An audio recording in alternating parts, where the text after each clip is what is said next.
Let's continue our journey through Indonesia. This time, it's the perfect opportunity to take you with me on a crossing that really shakes things up. Hold on tight, here comes a new episode. Keep Your Wings, le podcast. Chapter 3, a perilous spot. Opting for slow travel, we decided to take our time reaching Bali, passing through Lombok, West Nusa Tenggara and the island of Flores. Our arrival on the latter was uneventful. A plane, just a few hours of flight, and here we were, practically in paradise. It was a picture postcard setting, but with a commercial street under construction, dive shops everywhere, and prices that were quite high for Indonesia.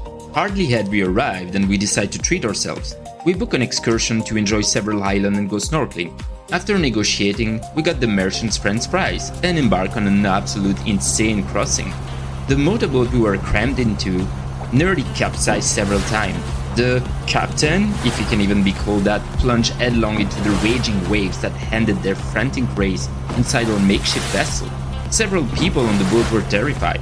I must admit that I wasn't comfortable either. The scenery was fantastic throughout the trip, but our guide's lack of caution and recklessness could have led us straight to a tragedy. That's when I realized that the safety conditions were completely the antithesis of ours. That's kind of the Indonesian mentality. You go all out, despite the danger, as long as it functions, no problem, no questioning.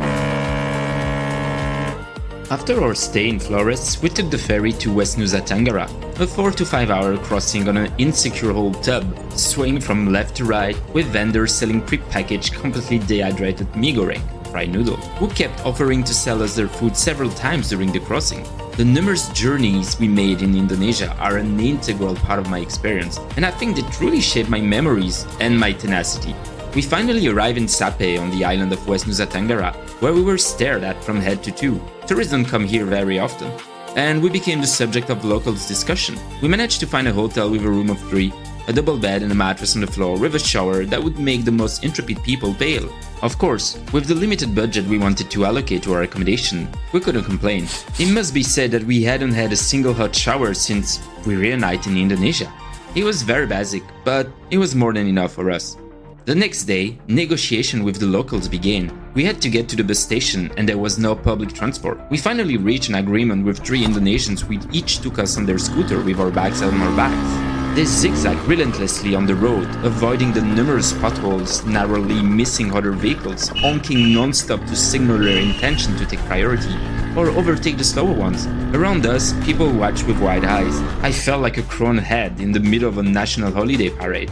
After 15 minutes of anxiety, we finally reached the bus station, dilapidated, with rusty vehicles, no ticket office and no signage. We were truly in another world. After several long minutes of waiting, we boarded on the whole bus for 10 hours. A journey that played with our nerves, all squeezed against each other with no doors, Indonesian techno music, and cigarettes, and more cigarettes smoked every 15 minutes by the other passenger.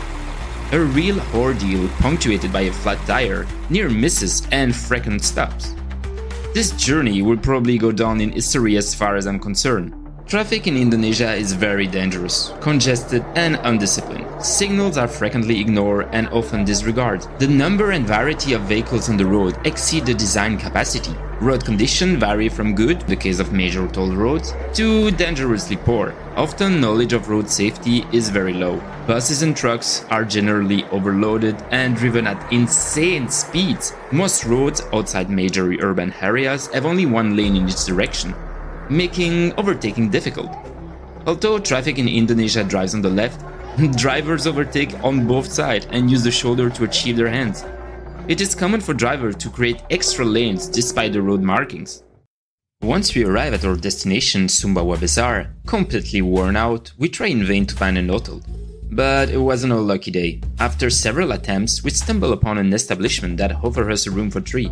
Except that inside there was only one double bed. I finally decided to take a room for myself to get a restful night's sleep. I think I have never set foot in such a repugnant room. A mattress with a pillow and no sheets, a small fan covered in dust, walls that were oozing with moisture, a bathroom full of cockroaches where the floor had sagged and risked collapsing. Blah! To recover from our emotion, we went in search of food. We managed to buy packs of noodles just before the corner store closed. Children in the street follow us trying to ask us questions, but we couldn't understand a single word they were saying. Back at the hotel, the disappointment grew. There was no kettle. I decided to go beg a neighboring business to pour some hot water into the cardboard boxes containing the noodles. Fate continued to dog us, as the night was anything but restful. A procession of cars prevented us from sleeping. Yeah, indeed, several people had parked in front of a lightly dressed woman's room and were patiently waiting their turn to go in, one by one. To whom or what? I'll let you ponder that. Decidedly, this day from hell did not want to end.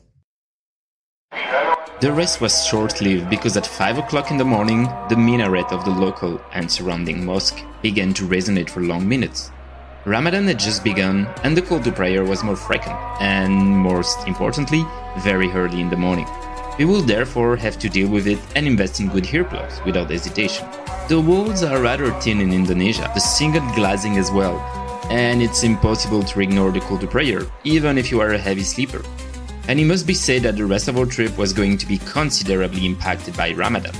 First of all, shops close much earlier. Indeed, for the breaking of the fast, schedules are disrupted, and some stalls remain completely abandoned after the end of the afternoon. Finding beer is obviously not easy, even almost impossible. There are still some resistors who stash bottles of alcohol and sell them under the counter. After the strenuous days we had experienced, we wanted to enjoy a few golden beverages. Impossible to get our hands on any. There was no alcohol in the local shop and grocery store. In despair, we decided to ask a taxi driver for advice. He told us he knew a guy and stopped on the side of the road. He asked me to follow him into a small shack and I asked my friends, "How many beers do you want, guys?" Grab 9, 3 each, please. Okay, sounds good. But alas, we were too optimistic. The man looked at me dumbfounded and told me he only had 3. And judging by his look, I already understood that he was taking a big risk keeping alcohol. I obviously accepted and bought them at a high price. Back to the time of prohibition, we didn't have much choice. And this type of adventure would happen to us more than once. I remember one night when one of my friends and I got on the scooter of a receptionist who drove us to one of his friend's place to get some supplies of beers. An epic moment and, above all, a comical memory of this day. Come on guys, cheers to that!